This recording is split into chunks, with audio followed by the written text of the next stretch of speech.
Hello दोस्तों, स्वागत है आपका मेरे चैनल में। आज हम रेलवे एनटीपीसी 12 जनवरी 2021 के सेकंड शिफ्ट का क्वेश्चन करेंगे और इस शिफ्ट से गणित के सारे प्रश्न का बेहतरीन सॉल्यूशन देने वाले हैं हम आप लोगों को। इसलिए आप जुड़े रहें मेरे चैनल आशीष मैथ बोकारो से।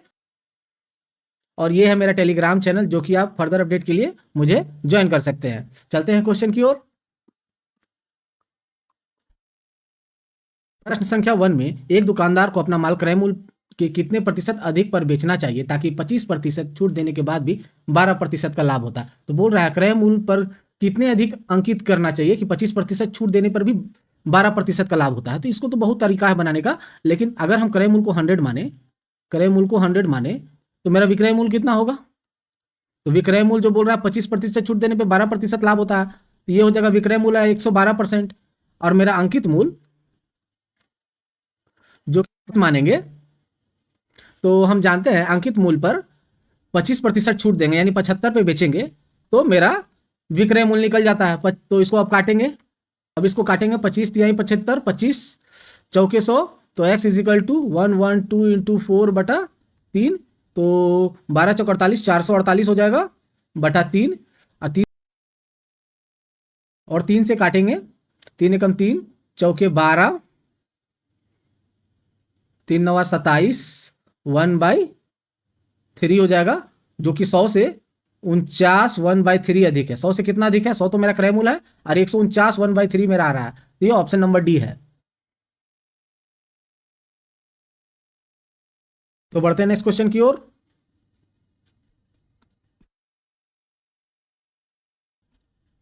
तो प्रश्न संख्या 2 में x y से 40% कम है तो y x से कितना प्रतिशत अधिक है। तो x और y करते हैं, तो बोल रहा है x y से 40% कम है यानी 60 है, ये 100 होगा। तो और बोल रहा है y x से कितना अधिक है, तो कितना अधिक है हमको पता है ना, 40 अधिक है, दिख रहा है। तो 40, तो हमको बोल रहा है कितना प्रतिशत अधिक है, तो प्रतिशत निकालने का आप जानते हैं ना, जिसका निकालना है इंटू 100 बटा जिस पर निकालना है। तो बोल रहा है वाई एक्स से कितना अधिक है, तो एक्स से पूछ रहा है यानी 60 नीचे रखेंगे, 0 0 जाएगा, 2 दूना 2 तिहाई, ये हो जाएगा 200/3 जो होता है 66 2/3%, जो कि दिख रहा है ऑप्शन नंबर 3 में। बढ़ते हैं नेक्स्ट क्वेश्चन की ओर। प्रश्न संख्या 3 में बोल रहा है निम्नलिखित को हल कीजिए।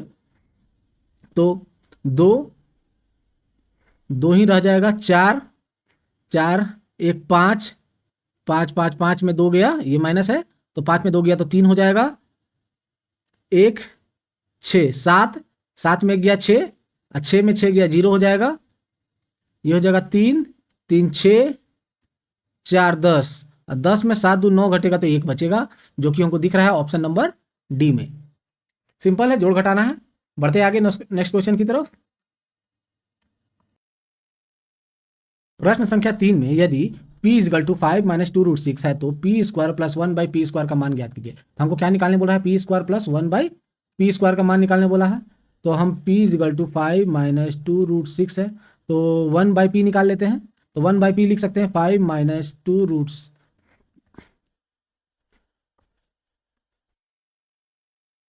1/p निकाल लेते हैं, तो ये हो जाएगा 1/5 - 2√6।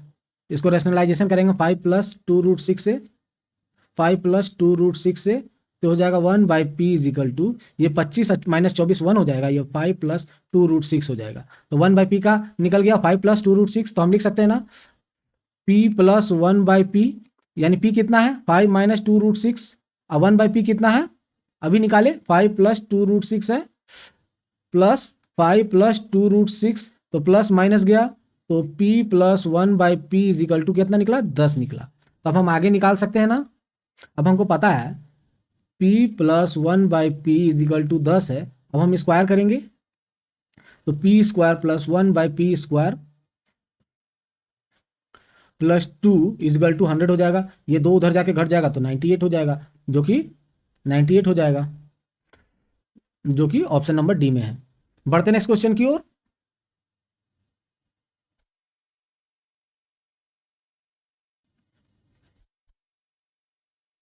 प्रश्न संख्या 5 में यदि इतना और इतना का लघुत्तम समापवर्तक इतना है तो महत्तम समापवर्तक ज्ञात कीजिए। बोल रहा है इतना और इतना का लघुत्तम समापवर्तक इतना है, यानी एलसीएम दिया हुआ है, तो महत्तम समापवर्तक, तो आप हमको पता है इसका लघुत्तम समापवर्तक दिया हुआ है, तो महत्तम हम जानते हैं ना, LCM × HCF इजिकल टू होता है दोनों संख्या का गुणनफल होता है।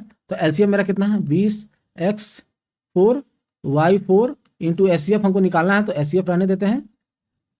दोनों संख्या क्या है 20x³ इंटू 10x4 y4। तो HCF is equal to 20x³ into 10x4 y4 हो जाएगा। तो 20x4 y4, तो 20 गया और x4 गया और y4 गया। वह समझ में आया। तो HCF इज इक्वल टू निकल गया 10x³ y पे स्क्वायर हो जाएगा, जो कि हमको ऑप्शन नंबर सी में दिख रहा है। बढ़ते हैं नेक्स्ट क्वेश्चन की ओर। प्रश्न संख्या 6 में 4 टेबल क्लॉक हैं। वे क्रमशः प्रत्येक 10 मिनट, 20 मिनट और 25 मिनट के अंतराल में बजती हैं। यदि वे 10 AM पर एक साथ बजती हैं तो वे किस समय में फिर एक साथ बजेंगी। तो इस कंडीशन में जैसे 10 मिनट, 20 मिनट और 25 मिनट पे बज रहा है, तो इस कंडीशन में हमको एलसीएम निकालना होता है। तो एलसीएम निकालेंगे तो 5 से करेंगे, 5 दूना 10, 5 चौके 20, 5 पचे 25, ये हो जाएगा 2 एकम 2 दूना 5, तो हो जाएगा 5 दूना 10, 10 100 हो जाएगा, यानी एलसीएम कितना होगा 100। तो एलसीएम 100 मिनट होगा ना। तो अगला बार कब बजेगा, तो अगला बार कब बचेगा, मतलब 1 घंटा 40 मिनट में बजेगा। तो हम अगर 10 बज रहा है,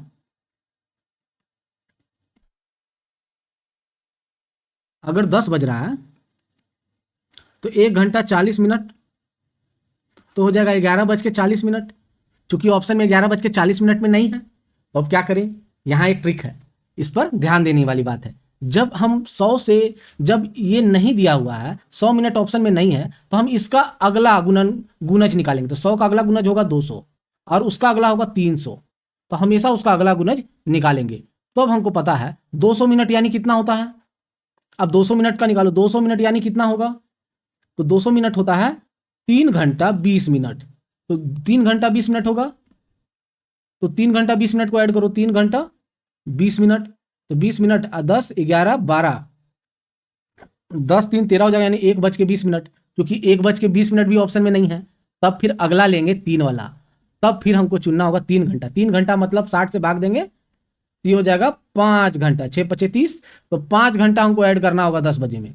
तो 10 5 कितना होता है, 10 5 15, जो कि होता है 15 बजे कितना बजता है, 3 बजेगा, 12 3 15, यानी 3 बजे पूरा पूरी, जो कि ऑप्शन नंबर बी पे दिख रहा है हमको। तो हमको पता चला जब ऑप्शन में नहीं दिया हुआ है 100 मिनट, तो उसका अगला गुणज देखते हैं। गुणज मतलब उसका आने वाला एलसीएम का अगला गुणज होगा 200 और उसका अगला गुणज होगा 300। तो हमेशा हम उसका अगला गुणज देखेंगे, हमेशा उसका अगला गुणज देखेंगे। तो 200 भी नहीं हुआ, 100 भी नहीं हुआ, 300 हुआ, यानी 5 घंटा, 5 घंटा जोड़ेंगे तो 15 बजेगा, जो कि 3 बजे होता है। 15 कब बजता है, 3 बजे, 3 PM को। बढ़ते हैं नेक्स्ट क्वेश्चन की ओर।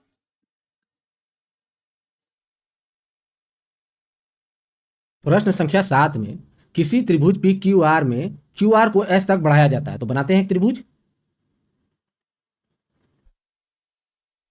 पी क्यू आर में क्यू आर को एस तक बढ़ाते हैं, क्यू आर को एस तक बढ़ाते हैं, ताकि आर एस और आर पी बराबर हो जाए। आर एस और आर पी यानी ये दोनों बराबर हो जाए। यदि आर पी क्यू 55 है, आर पी क्यू यानी ये वाला कितना है 55 डिग्री है, तो पी आर एस 110 है, पी आर एस यानी ये वाला 110 डिग्री है, तो पी क्यू एस यानी पी क्यू एस इसका पूछ रहा है, बोल रहा है इतना इजगल टू वाट। तो हम बता देते हैं वाट प्लस 55 इजगल टू 110 होगा। तो वाट इजिकल टू भी 55 उधर जाके घट जाएगा, तो 55 ही होगा। ऐसा क्यों, तो बताते हैं ऐसा क्यों। अगर इसको x माने, इसको y माने, तो x plus Y is equal to ये बाहरी वाला यानी इसको z मानते हैं, तो z होता है। ये थ्योरम है, कोई भी त्रिभुज के बाहरी एंगल अंदर के दो एंगल के बराबर होता है, यानी एक्स वाई के बराबर होता है। ये छोड़ के ये बाहर वाला अंदर के दो के बराबर होता है, यानी x plus y equal to z हो जाएगा। किसी भी त्रिभुज का, जैसे ये बाहर एंगल ले ले, ये अगर एक्स है तो अंदर के दो त्रिभुज के बराबर होगा। ये ए है तो बी है, तो A plus B equal to X हो जाएगा। याद रखिएगा ये थ्योरम। बढ़ते हैं नेक्स्ट क्वेश्चन की ओर। तो इसका ऑप्शन 3 है, तो इसका 55 है ऑप्शन 3। बढ़ते हैं नेक्स्ट क्वेश्चन की ओर। प्रश्न संख्या 8 में निम्नलिखित को हल कीजिए। यहाँ बोल रहा है निम्नलिखित को हल कीजिए, तो पहले छोटा वाला ब्रैकेट को करते हैं। ये 2 से भाग देंगे, ये 5, 5 तिहाई 15, और 15 जाके 45 में जुटेगा तो 60 हो जाएगा, और 60 में 50 घटेगा तो कितना बचेगा? 10 बचेगा, प्लस इधर 5 है और इधर 35 है, 3, तो 35, 5, 40, 10, 50, तो 50 इंटू 3 हो जाएगा, यानी 150, जो कि दिख रहा है ऑप्शन नंबर 2 में। बढ़ते हैं नेक्स्ट क्वेश्चन की ओर। प्रश्न संख्या 9 में आरोही क्रम में व्यवस्थित निम्नलिखित आंकड़ों की माध्यिका 19 है, तो x का मान, तो माध्यिका किसको कहते हैं? जब किसी संख्या को आरोही क्रम में सजाते हैं तो उसका बीच वाला माध्यिका होता है। अगर ये पहले ही से बोल रहा है कि आरोही क्रम में है, हम मानते हैं कि आरोही क्रम में है, कितनी संख्या है? 1, 2, 3, 4, 5, 6, 7, 8, तो माध्यिका क्या होगा? माध्यिका बीच वाला होता है, यानी 3 इधर 3 इधर, तो ये दोनों माध्यिका हो जाए, यानी x+4 और x+8 दोनों को जोड़ के 2 से भाग कर देंगे, इजिकल टू माध्यिका निकल जाएगा 19। तो माध्यिका इजिकल टू क्या होता है? दोनों बीच वाला का जोड़ के योग करेंगे तो माध्यिका के बराबर होगा, तो 2 उधर चला जाएगा, 19 दूना 38, ये हो जाएगा 2x, 8 4 12, यानी 2x प्लस 12 हो जाएगा, 12 उधर जाके घट जाएगा 38 में, तो 26 हो जाएगा, यानी 2x इजिकल टू 26, तो x इजिकल टू 13 हो जाएगा, जो कि ऑप्शन नंबर 1 में दिख रहा है। बढ़ते हैं नेक्स्ट क्वेश्चन की ओर।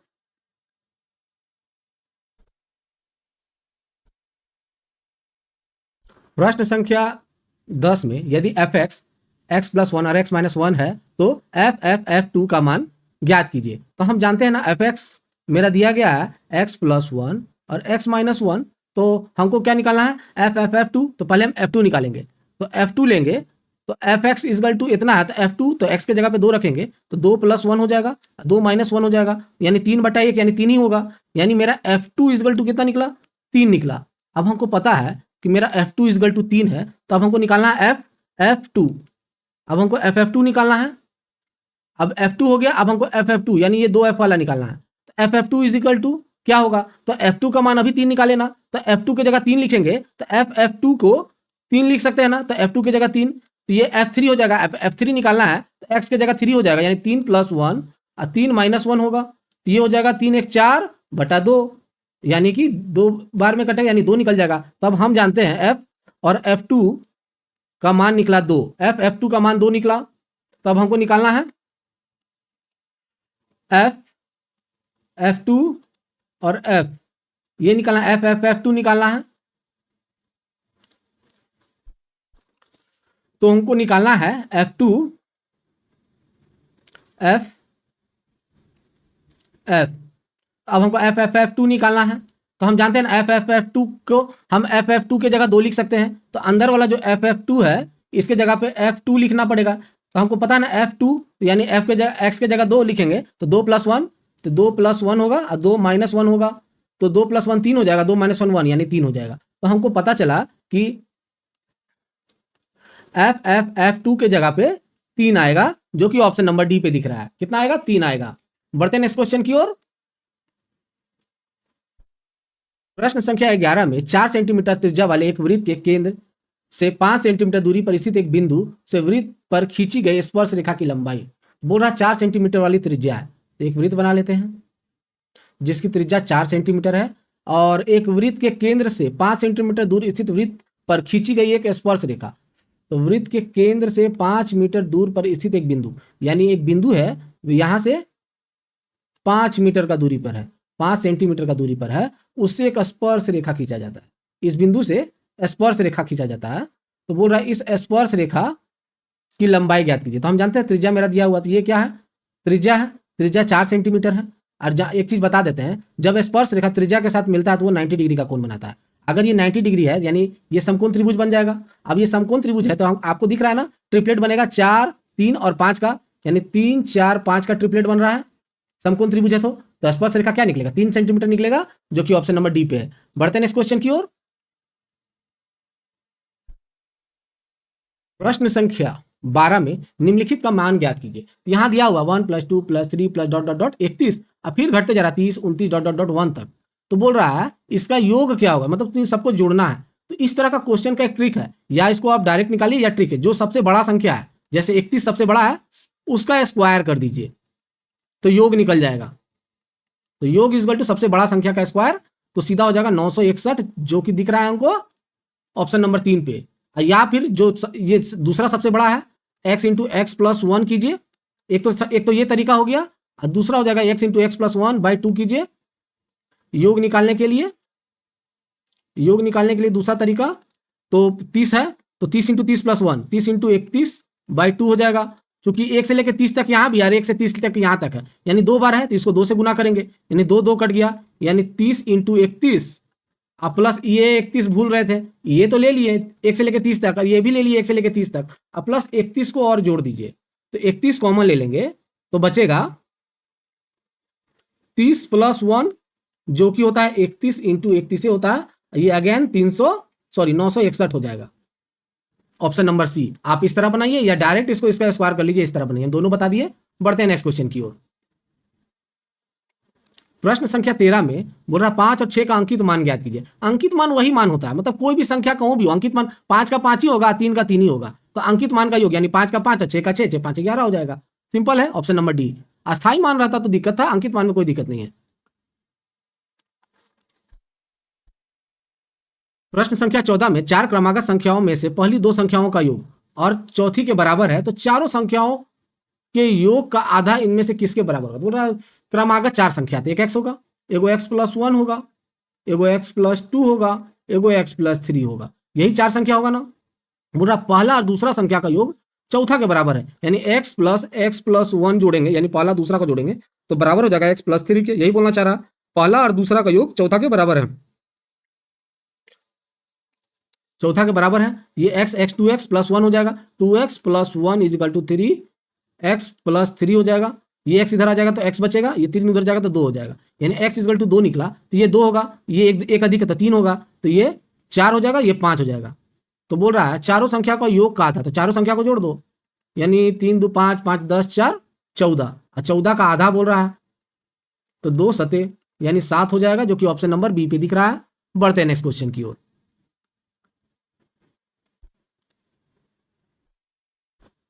प्रश्न संख्या 15 में एक निश्चित साधारण ब्याज की दर पर 6 वर्ष में किसी राशि का 60% वृद्धि हो जाता है। साधारण ब्याज में 6 वर्ष में 60% का वृद्धि हो जा रहा है, तो उसी दर से 10,000 की राशि का 3 वर्ष बाद चक्रवृद्धि ब्याज क्या होगा। तो हम देख रहे हैं कि कोई धन, मान लेते हैं पी इजगल टू 100% कुछ भी है, तो हम जानते हैं ना interest, total interest equal to होता है r into t, total interest मेरा कितना है 60%, 60% वृद्धि हो जा रहा है तो इंटरेस्ट मेरा 60% होगा, और आर पता नहीं, टी हमको दिया हुआ 6 वर्ष, तो 6 दहिया 60 यानी आर इजगल टू 10% निकला ना। अब हमको दर का पता चल गया है, हमको पता है यहाँ पर ही मूलधन कितना है 10,000 रुपया दे दिया है, और समय 3 वर्ष दिया है, और आर 10% है, तो हम निकाल लेंगे, सिंपल है।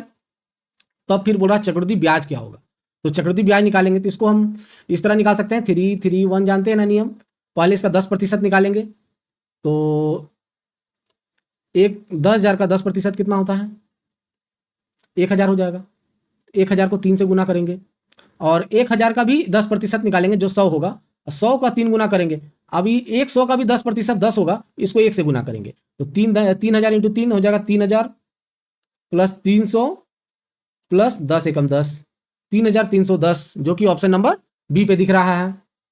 बढ़ते हैं नेक्स्ट क्वेश्चन की ओर, और उसके बाद जोड़ देना है, सबको गुना करके जोड़ देना है। बढ़ते हैं नेक्स्ट क्वेश्चन की ओर।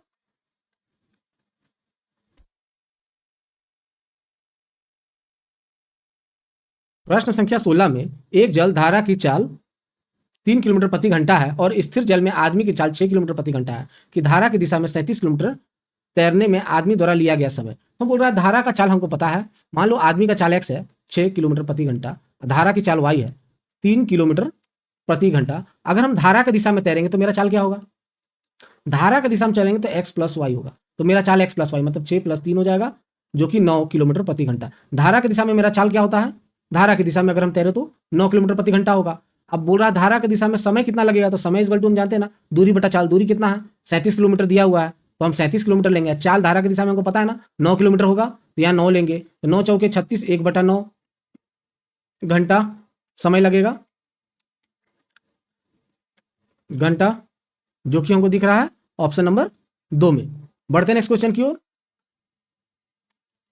प्रश्न संख्या 17, ए बी दिया हुआ है, बी सी दिया हुआ है, ए बी सी बोल रहा है, सिंपल है ए बी सी। तो ए बी कितना है 3 5, ये बी सी 4 7, पहले ये दोनों फिर ये दोनों, 4 तिहाई 12, 5 चौके 20 और 7 पचे 35, हो गया 12 20 35। 12 20 35 कहाँ दिख रहा है? 12 20 35 बी में दिख रहा है। बढ़ते नेक्स्ट क्वेश्चन की ओर। प्रश्न संख्या 18 में रूट 45 और रूट 125 इजिकल टू 17.89 है, तो इतना का मान ज्ञात कीजिए, दशमलव के 2 अंक तक, 1 अंक तक सॉरी। तो इसको ज्ञात करना है तो हम जानते हैं, हम इसको लिख सकते हैं 45 को 9 पचे 45 यानी 3√5 हो जाएगा, प्लस 25 पचे हो जाएगा, तो 25 का 5 लिखा 5√5 इजिकल टू 17.89, तो 5√5 और 3√5 तो 8√5 हो जाएगा, क्योंकि 17.89 है। तो 8 से अगर इसको हम भागा दे, 8 दूनी 16, 18 8 दूनी 16, 9 8 तिहाई 24, तो ये हो जाएगा 2.23। तो √5 का मान निकल जाएगा 2.23। अब हमको इसको ये पता है ना, 36 पचे होता है 180, तो 36 का 6 निकल जाएगा बाहर, ये √5 प्लस 16 पचे 80 होता है, तो 16 का 4 बाहर निकल जाएगा, अब 5 अंदर आ जाएगा, तो 6 4 10 √5 होगा। तो 10 इंटू √5 का मान हमको पता है ना 2.23 अभी निकाले हम, तो 2.3 हो जाएगा, जो कि ऑप्शन नंबर 1 में दिख रहा है। बढ़ते नेक्स्ट क्वेश्चन की ओर। प्रश्न संख्या 19 में 90 किलोमीटर प्रति घंटा की चाल से चल रही एक 180 मीटर लंबी रेलगाड़ी एक पोस्ट को पार करने में कितना समय लगेगा? जब दूरी नहीं दिया हो तो रेलगाड़ी की लंबाई उसका दूरी होता है, तो दूरी क्या होगा? रेलगाड़ी की लंबाई यानी 180 मीटर। चाल हमको पता है ना कितना है, 90 किलोमीटर प्रति घंटा, तो हमको समय निकालना है। तो चूंकि ये किलोमीटर प्रति घंटा है तो इसको 5/18 से गुना करेंगे, ये हो जाएगा मीटर पर सेकेंड। तो 18 पचे 90 यानी 5 पचे 25 मीटर पर सेकेंड। तो हमको समय है ना, समय इक्वल टू दूरी बटा चाल, दूरी कितना है 180 और चाल है 25 मीटर पर सेकेंड। तो 25 5 से 5 बार में 5 यानी 15 5 36 यानी 36/5, 5 7 35 बटा 1/5 सेकेंड हो जाएगा, जो कि या फिर 7.5 दूना 10 7.2 सेकेंड भी हो जाएगा, जो कि दिख रहा है हमको ऑप्शन नंबर डी में। बढ़ते हैं नेक्स्ट क्वेश्चन की ओर।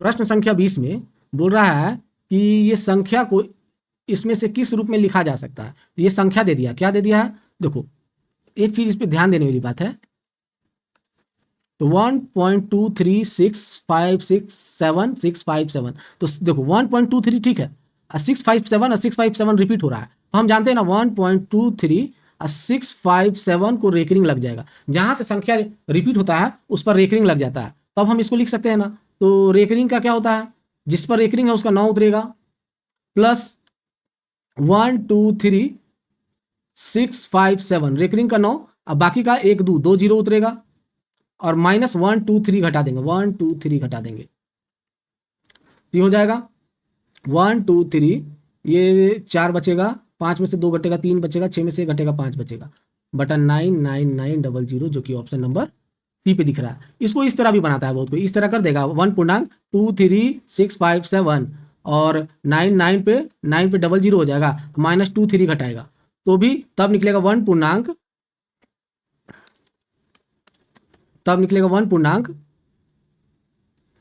और 3 में से 4 घटेगा, 5 में से 2 घटेगा 3, फिर 6 3 2 और 99900, तो इसको गुना करने के बाद 99900 में +23634 बटा 99900 गुना करना पड़ता है।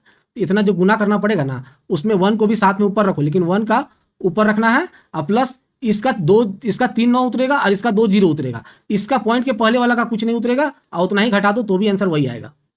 बढ़ते हैं इस क्वेश्चन की ओर। इसलिए हम पूर्णांक में इसको नहीं रख के डायरेक्ट इसको निकाले तो भी आंसर वही आता है, ऐसे करोगे तो भी आंसर वही आएगा। प्रश्न संख्या 21 में cos x plus y equal to 1/2 और sin x minus y equal to 0 है, जहां x और y धनात्मक न्यून कोण है, एक्स वाई का मान पूछ रहा है। तो हम जान रहे हैं ना cos x plus y equal to 1/2, तो 1/2 साइन, सॉरी 1/2 cos 60 डिग्री को बोलते हैं, तो cos 60 डिग्री, cos गया तो x plus y equal to 60 degree हुआ। अब हम जानते हैं sine x minus y equal to zero दिया हुआ है, तो जीरो, तो साइन 0 डिग्री 0 होता है ना, तो साइन 0 हो जाएगा, साइन साइन कट गया तो x minus y equal to zero. अब हमको सॉरी जीरो, अब हमको पता है कि x plus y equal to 60 है, x minus y equal to zero है, तो एक्स क्या होगा, तो दोनों को जोड़ के 2 से भागा यानी 30 हो जाएगा। और वाई क्या होगा, दोनों को घटा के 2 से भागा फिर भी 30 हो जाएगा, यानी एक्स प्लस वाई दोनों 30 डिग्री निकला। तो पूछ रहा है एक्स और वाई का मान, तो 30 निकलेगा, सिंपल सी बात है। बढ़ते हैं नेक्स्ट क्वेश्चन की ओर।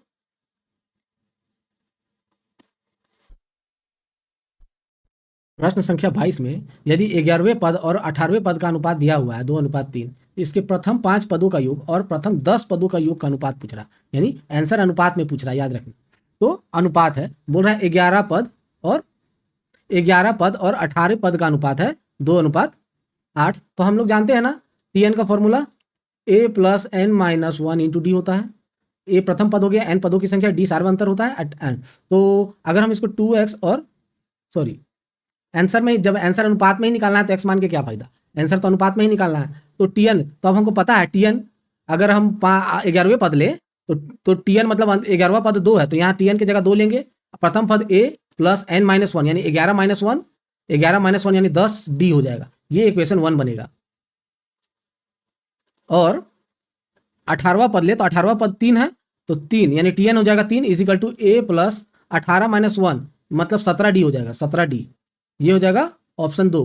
अब ये 2 है, ये 3 है, इसको 3 से गुना करते हैं, इसको 2 से गुना करते हैं, सिंपल है। तो ये हो जाएगा 6 3a प्लस 30d, ये इक्वेशन 1 है। ये हो जाएगा 6 2a प्लस 17 दूनी 34d, ये है 2।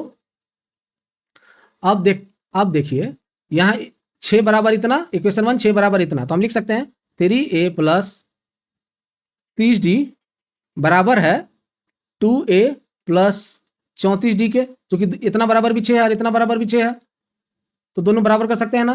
तो 30d उधर चला जाएगा, 34d में घटेगा तो 4d बचेगा, और 2a इधर आ जाएगा तो a बचेगा, तो a इजिकल टू 4d। तो हम लिख सकते हैं ना a by d equal to 4/1, a 4 और d 1 हो जाएगा, a 4 और d 1 हो जाएगा। इसी तरह तो हमको पता चल गया a 4 और d 1, तो हमको 5 पदों का योग और 10 पदों का योग निकालना है। तो योग का फॉर्मूला हम जानते हैं ना, s n equal to n/2 2a plus n minus 1 into d होता है। तो पहले 5 पदों का निकालते हैं, 5 पदों का निकालते हैं, तो S n equal to n/2 यानी 5/2, n इजिकल टू 5 हो जाएगा 2a, a इजिकल टू कितना 1, अनुपात निकालना है तो यहाँ ले लेते हैं direct 1, d equal to 1, a equal to 4 d equal to 1, तो 2a तो यानी 4 दूना 8 हो जाएगा, प्लस n माइनस 1, चूंकि 5 पद का निकालना है, 5 माइनस 1 यानी 4, और डी इजिकल टू यहाँ दिया हुआ है 1, तो यहाँ 1 ले लेंगे, तो 5/2 8 4 12, तो 12 हो जाएगा, तो 2 से काटेंगे 6 6 5 30 हो जाएगा। अब फिर एन निकालते हैं, अब 10 पदों वाला, तो 10/2 हो जाएगा, n/2 यानी 10/2, 2a, a कितना है 4 है, यानी 4 दूना 8 हो जाएगा, प्लस n माइनस 1 यानी 10 माइनस 1 यानी 9 हो जाएगा, इंटू डी तो अभी 1 ही है, तो डी 1 हो जाएगा, तो 10/2 यानी 5, और 9 एकम 9 होता है, 9 और 8 17 होता है, यानी 17 इंटू 5 17 5 85 होता है। तो हमको बोल रहा है 5 पदों और 10 पदों वाला का अनुपात बोल रहा है, तो 5 पद कितना निकला 30 और 10 पद कितना निकला 85। अब हमको पता है 5 पद 30 है और 10 पद 85 है, तो दोनों का अनुपात हो जाएगा 5 36 और 5 से 17 5 85, यानी 6:17 हो जाएगा, जो कि हमको दिख रहा है ऑप्शन नंबर सी। ये क्वेश्चन बहुत ज्यादा बढ़िया था, इसको और भी तरीका है, लेकिन इसको समझ गए तो वो भी बन जाएगा। प्रश्न संख्या 23 में PQ वृत्त का व्यास है जिसका केंद्र O है, यदि वृत्त पर एक बिंदु R स्थित है और RPO का मान 39 है, तो RQP का मान ज्ञात कीजिए। तो बोल रहा है एक वृत्त का व्यास, एक वृत्त बनाते हैं, एक वृत्त का व्यास PQ है, तो ये क्या है P और ये Q है, वृत्त का व्यास जिसका केंद्र O है, ये केंद्र O है, उस वृत्त पर एक बिंदु R है, तो ले लेते हैं कहूँ एक बिंदु R, कहूँ भी एक बिंदु ले लेते हैं। इस स्थिति में RPO का मान 39 है, मतलब ये बोल रहा है 39 है, ये कितना है 39 है, और RQP यानी ये पूछ रहा है ये कितना है ये सिंपल है, ये तो एक ही चीज पे काम करता है। हम जानते हैं ना अर्धवृत्त पर बना कौन समकोण होता है, कोई भी वृत्त अर्धवृत्त पे बना, यानी ये व्यास है, इसके ऊपर आधा वृत्त, इसके नीचे आधा वृत्त, तो अर्धवृत्त पर बना कौन, तो ये कितना होगा 90 डिग्री हो जाएगा। जब ये 90 डिग्री है तो टोटल त्रिभुज के तीनों कोणों का योग 180 होता है, तो 90 90 180, ये तो 90 हो गया, बाकी ये दोनों मिला के 90 होगा, यानी 39 plus what is equal to 90। 39 उधर जाके घट जाएगा तो वाट इज इक्वल टू 51 हो जाएगा, जो कि ऑप्शन नंबर ए पे दिख रहा है। बढ़ते हैं नेक्स्ट क्वेश्चन पर। इस पे सिर्फ है अर्धवृत्त पर बना कौन समकोण होता है, अर्धवृत्त पर बना कौन समकोण होता है, याद रख लीजिए। बढ़ते हैं नेक्स्ट क्वेश्चन पर।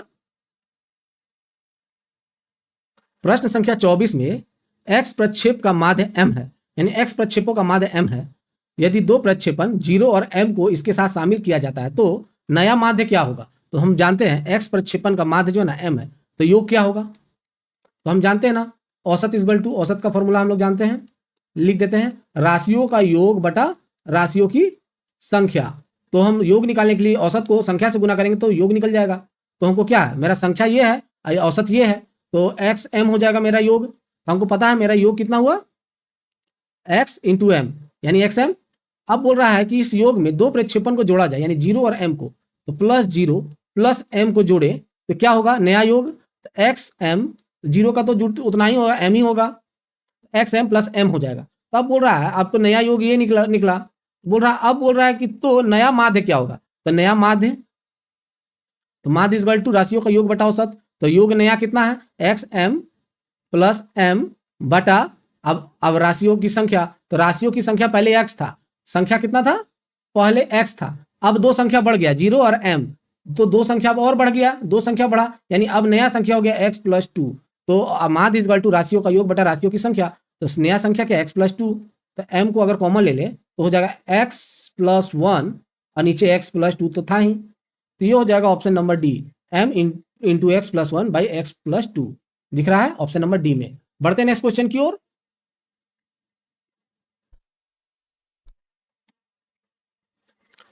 प्रश्न संख्या 25, वह छोटी छोटी संख्या ज्ञात कीजिए जिसे 64 12 में जोड़ने पर पूर्ण वर्ग बन जाए। बोल रहा है कि 64 12 संख्या में क्या जोड़ दें कि पूर्ण वर्ग बन जाए, तो इसको हम सीधा इसको वर्ग बनाते हैं।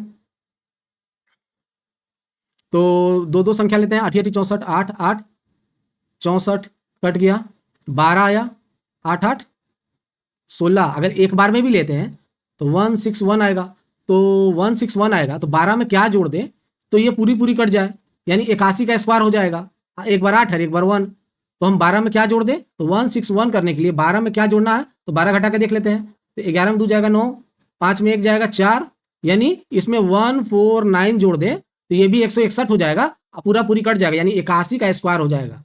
कितना का स्क्वायर हो जाएगा, 81 का स्क्वायर हो जाएगा, यानी 149 जोड़ना पड़ेगा, जो कि हमको दिख रहा है ऑप्शन नंबर ए पर। बढ़ते हैं नेक्स्ट क्वेश्चन की ओर।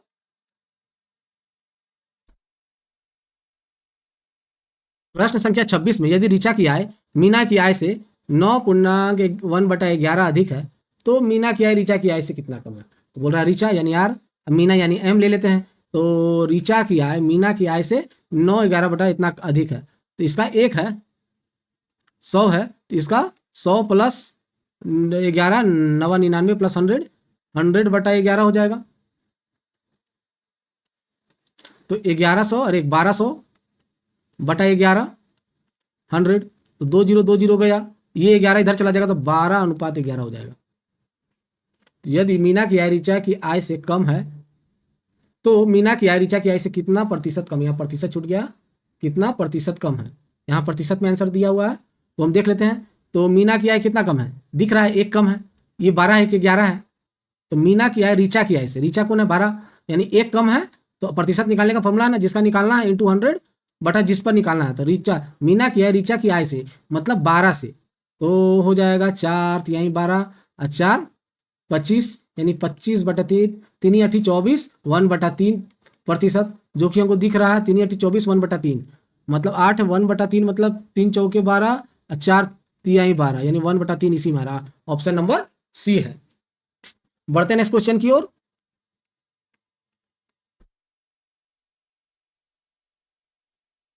प्रश्न संख्या 27 में एक नाव शांत जल में 15 किलोमीटर प्रति घंटा की चाल से चलती है। यदि धारा की चाल 5 किलोमीटर प्रति घंटा है तो नाव को धारा के अनुकूल 30 किलोमीटर दूरी तय करने में कितना समय लगेगा। हम जान रहे शांत जल में नाव की चाल क्या होता है, एक्स होता है, 15 किलोमीटर प्रति घंटा और धारा की चाल y है 5 किलोमीटर प्रति घंटा। तो धारा की दिशा में नाव की चाल, धारा की दिशा में नाव की चाल x प्लस वाई होगा, यानी कि 15 प्लस 5 जो कि हो जाएगा 20 किलोमीटर प्रति घंटा। देखो धारा की दिशा में नाव की चाल, धारा की चाल और नाव की चाल जुड़ जाएगा, यानी 20 किलोमीटर प्रति घंटा हो जाएगा। धारा के विपरीत दिशा में जाता तो घट जाता। तो अब हम जानते हैं धारा की दिशा में नाव की चाल 20 किलोमीटर प्रति घंटा है, तो धारा के अनुकूल यानी धारा की दिशा में 30 किलोमीटर जाता है, तो समय क्या लगेगा? तो समय t इज इक्वल टू दूरी बटा चाल, दूरी बटा चाल। तो हमको पता है ना दूरी कितना है 30 किलोमीटर, चाल 20 किलोमीटर प्रति घंटा, तो निकल गया 3/2 घंटा। धारा के अनुकूल 30 किलोमीटर की दूरी तय करने में कितना समय लगेगा? ये तो यही लगा 3/2 घंटा। तो अब देख रहे हैं कि ऑप्शन में तो है नहीं, तो धारा के अनुकूल ही पूछा है, यानी टाइपिंग मिस्टेक है। जो क्वेश्चन है इस हिसाब से ये आंसर सही है, हमसे यहाँ टाइपिंग मिस्टेक हुआ है। बढ़ते हैं नेक्स्ट क्वेश्चन की ओर। शांत जल में पानी का चाल दिया हुआ है, एक बार और देख लेते हैं। पानी का चाल दिया हुआ है और धारा का चाल जुड़ जाएगा, क्योंकि धारा के अनुकूल जाएगा तो दोनों जुड़ जाएगा, 20 हो जाएगा, और दूरी 30 किलोमीटर है, यानी 30/20 समय इक्वल टू दूरी बटा चाल। हाँ ये आंसर सही है, और इस टाइपिंग यहाँ एरर है। बढ़ते हैं नेक्स्ट क्वेश्चन की ओर। प्रश्न संख्या 28 में द्विघात समीकरण इतना इक्वल टू 0 है और मूल बराबर है, तो m का मान ज्ञात कीजिए। तो अगर मूल बराबर है तो हम बता देते हैं d इक्वल टू 0 होता है तभी मूल बराबर होगा। तो d इक्वल टू कितना होता है? b स्क्वायर माइनस 4ac होता है। जब d इक्वल टू 0 यानी b square minus 4ac equal to भी 0 होगा। b स्क्वायर माइनस 4ac में बैठाते हैं इसको, तो बैठेगा ये b स्क्वायर यानी m+1 का स्क्वायर, यानी m+1 का स्क्वायर माइनस 4ac, a कितना है 4 + m, यानी 4 + m, c इक्वल टू 1 हो जाएगा, इक्वल टू 0। तो इसको सॉल्व करते हैं, m स्क्वायर प्लस 1 + 2m हो जाएगा, माइनस 16 × 4 = 16, अब माइनस 4m हो जाएगा, इक्वल टू 0। तो m स्क्वायर 4m में 2m घट जाएगा तो बचेगा -2m, और 16m माइनस 16 में 1m जाएगा तो -15 इक्वल टू 0 हो जाएगा। तो अब हम इसको तोड़ सकते हैं, 15 हो जाएगा, 5 × 3 = 15, यानी m square minus 5m plus 3m minus 15 equal to 0। तो m कॉमन ले ले, तो m कॉमन ले ले तो m -5 हो जाएगा, और यहाँ +3 कॉमन ले ले तो m -5 हो जाएगा इक्वल टू 0। तो m -5 और m + 3 इक्वल टू 0 हो जाएगा, यानी m इक्वल टू 5 हो जाएगा और m इक्वल टू -3 हो जाएगा, जो कि ऑप्शन नंबर डी में दिख रहा है। बढ़ते हैं नेक्स्ट क्वेश्चन की ओर। प्रश्न संख्या 29 में एक निश्चित साधारण ब्याज की दर पर 800 की राशि 3 वर्षों में बढ़कर 920 हो जाता है, तो 4% अगर दर बढ़ा दी जाए तो राशि क्या हो जाएगा? हम जान रहे हैं पहले कितना था 800, अब बढ़कर कितना हो गया 920, कितना है 3 वर्ष में 3 ईयर में 920 हो जाता है। तो बोल रहा है अब जो है ना 4% दर बढ़ा दिया जाए, 4% दर को बढ़ा दिया जाए, तो अगला राशि क्या होगा? तो हम जानते हैं interest equal to total interest equal to r × t। तो जितना बढ़ रहा है ना उसी को 3 से गुना कर देते हैं, तो इंटरेस्ट निकल जाएगा 4 × 3, यानी 12% बढ़ जाएगा। पहले जितना भी था, फिर अगर 4% की दर से बढ़ता है तो 3 साल में 12% बढ़ जाएगा, यानी 8,000 का 12% निकाल देते हैं, 0 0 गया, 12 × 96।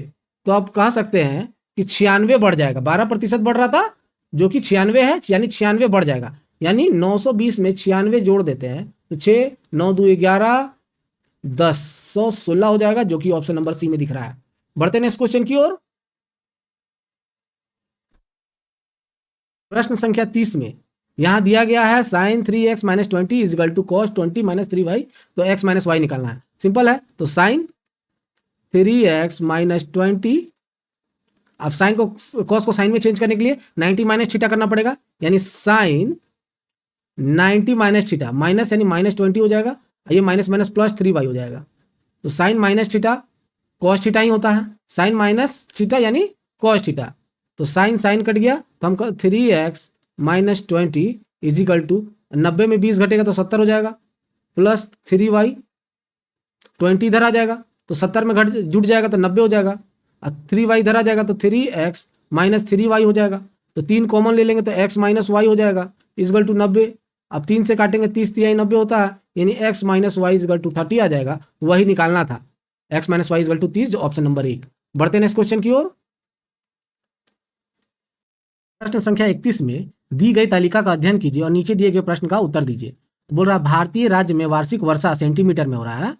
तो जैसे हिमाचल प्रदेश, उत्तर आंध्र प्रदेश, तमिलनाडु, मध्य प्रदेश, तीनों सारे शहर में, मतलब सारे राज्य में वार्षिक वर्षा दिया गया है 2000, 2005, 2015 में। तो प्रश्न में बोल रहा है किस राज्य में 2005, यानी किस राज्य में 2005 का बात कर रहा है, वार्षिक वर्षा सभी तीनों वर्ष में औसत वार्षिक वर्षा की तुलना में अधिक है। मतलब 5 में अधिक होना चाहिए। क्या होना चाहिए? अधिक होना चाहिए सभी तीनों राज्य में, यानी इसमें और इसमें तीनों मिला के, यानी तीनों का औसत निकालना होगा। औसत से, तीनों का औसत से, एवरेज से अधिक होना चाहिए 2005 वाला। तो बढ़ते हैं।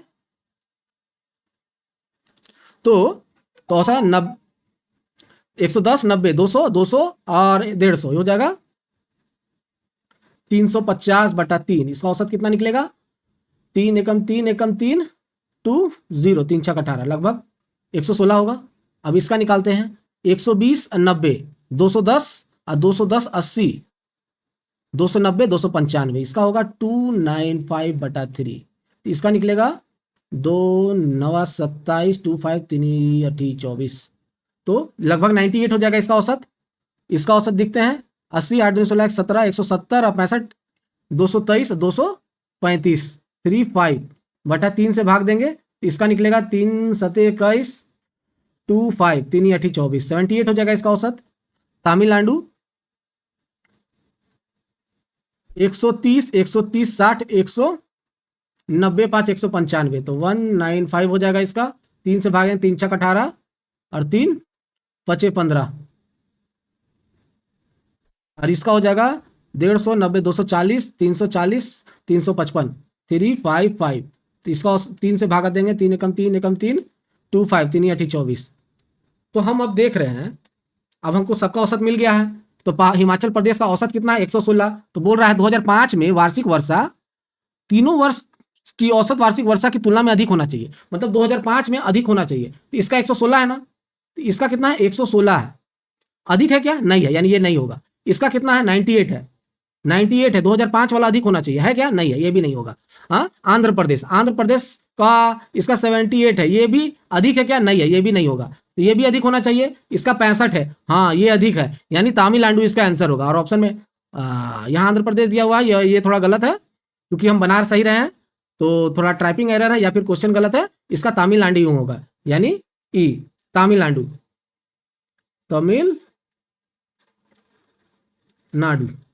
इसका आंसर होगा। बढ़ते नेक्स्ट क्वेश्चन की ओर। प्रश्न संख्या 32 में दी गई तालिका का अध्ययन कीजिए और नीचे दिए गए प्रश्न का उत्तर दीजिए। सेम वही है, वही डाटा भारतीय राज्यों में वार्षिक वर्षा सेंटीमीटर में दिया गया है। तो 2000 वर्ष 2000 और 2015 के बीच किस राज्य में वर्षा में अधिकतम प्रतिशत कमी आई है? मतलब 2000 से 2015 में किस राज्य में कमी आया है, तो और उसका प्रतिशत में, मतलब प्रतिशत में कमी पूछ रहा है। तो 2010 से, ये तो 2000 से 2015 में, तो 2000 से 2015 में यहाँ तो बढ़ा है, ये तो होगा ही नहीं, यहाँ घटा है। तो इसका लेते हैं, कितना घटा है?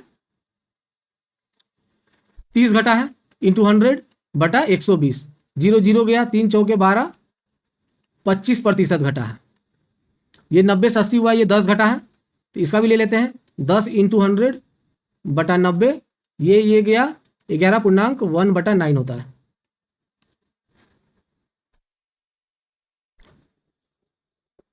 ये भी क्या है? ये तो बढ़ा है, ये नहीं होगा, इसको लेना ही नहीं है। जो घटा है उसको लेना है।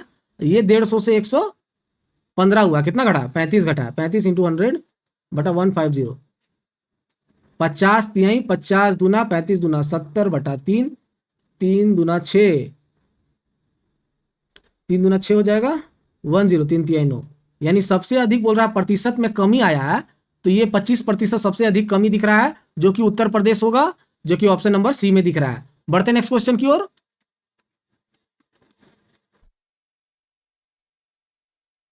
निर्देश,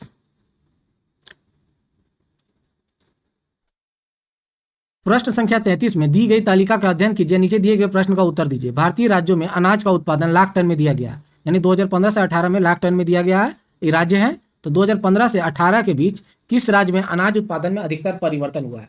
तो हम निकालते हैं अधिकतम परिवर्तन, मतलब देखते हैं प्रतिशत परिवर्तन, सॉरी प्रतिशत परिवर्तन हुआ है। तो इसमें 30 का परिवर्तन हुआ है ना, तो 30 इंटू 100 बटा 120, 30 चौके 120 और 4 से 25 बार में 25% का परिवर्तन हुआ ना, ये हो जाएगा कितना का परिवर्तन हो रहा है? 90 15, यानी 25 इंटू 100 बटा 115, 5 से 5 बार में, ये 23 बार में, 500 बटा 23, 23 दूना 46, 23 दूना 46 होता है, यानी 40, फिर 23 से कम 23, लगभग 21 पॉइंट समथिंग प्रतिशत वृद्धि हानि होगा इसमें। और ये हिमाचल प्रदेश में देख लेते हैं कितना है, 30, यानी 30 इंटू 100 बटा 125, 25 पचे 25 चौके, 5 36, 6 चौके 24 हो जाएगा, 24% हो गया। और इसमें देख लेते हैं 85 से 65, 10% घटा है। यहाँ अधिकतम परिवर्तन, इसमें तो 10 ही हुआ है, ये तो अधिकतम हो ही नहीं सकता, इसका तो लेना भी जरूरत नहीं है। और 90 से 10 का परिवर्तन ही हुआ है, तो ये तो सबसे अधिकतम तो हो ही नहीं सकता है। और तो 90 से 115 यानी 25 का परिवर्तन हुआ है, यानी 25 इंटू 100 बटा 90, 0 0 गया, 250 बटा 9, तो हो जाएगा 9 दूनी 18, 18 7 0, 9 सत्ते 63, यानी 27% है। इसमें 25 हो रहा है, इसमें 21 हो रहा है, इसमें 24 हो रहा है, सबसे अधिक 27 हो रहा है किसमें? तमिलनाडु में, यानी ऑप्शन नंबर डी, सबसे अधिक परिवर्तन हो रहा है तमिलनाडु में। बढ़ते हैं नेक्स्ट क्वेश्चन की ओर।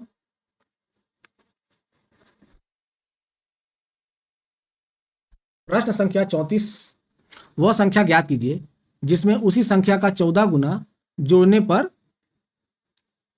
135 प्राप्त होता है। मतलब एक संख्या है, उसी का 14 गुना, यानी 14x उसमें जोड़ दें तो कितना हो जाएगा? 135 हो जाएगा, यही बोल रहा है, यानी x प्लस 14x 15x हो जाएगा, यानी 135 तो 15 9 135, यानी x इक्वल टू 9 निकल जाएगा, जो कि ऑप्शन नंबर बी में दिख रहा है। ये था लास्ट क्वेश्चन। और इसी तरह के सॉल्यूशन के लिए मेरे साथ जुड़े रहें। मेरा नाम है आशीष कुमार, और मेरे लेटेस्ट अपडेट के लिए मेरे टेलीग्राम चैनल आशीष मैथ बोकारो को आप ज्वाइन कर सकते हैं। धन्यवाद।